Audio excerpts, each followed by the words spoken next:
Hello again, I'm Stephen Jerome, and I'm going to continue reading from my third novel, The London Year. This is part 61. Our destination that very first night was a trendy restaurant where an up-and-coming photographer was celebrating the publication of his first book. "I want portraits, not paparazzi," Sebastian reminded me as we walked from the car to the restaurant where a few photographers were gathered on the sidewalk. Seeing Sebastian, they pounced, grabbing what shots they could, flashes exploding.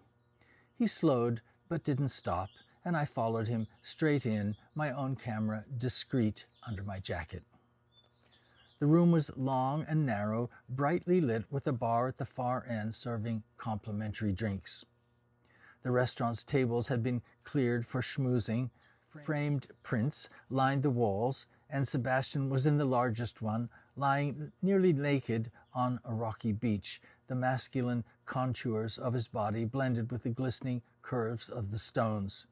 He was certainly more famous than the photographer they were celebrating, and everyone came to have a word. I had no idea who was who, but quickly caught on that putting names to faces was part of my job.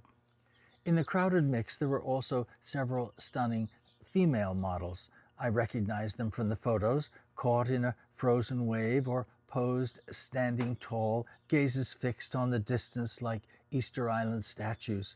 But here in person, they smiled exaggerated smiles and laughed with their heads back. One had a rose in her teeth from the huge bouquet on the bar. All that was missing was the lampshade crown. Sebastian knew everyone's secret desire was to have sex with him because, well, everything always boiled down to sex, or the dream of it. People whispered that he swung both ways, and it may have been true. But I was in a unique position to glean slowly the nuances of his sexuality and decided that he was just all about business.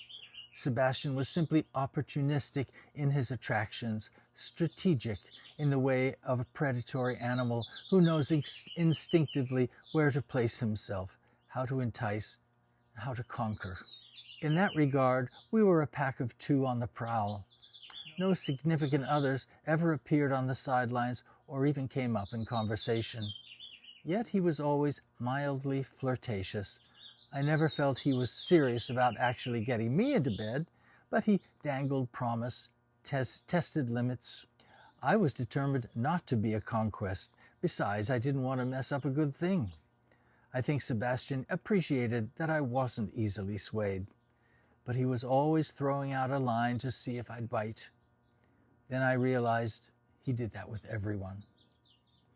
Okay, we'll stop here and continue tomorrow with the London Year. Thank you for following along.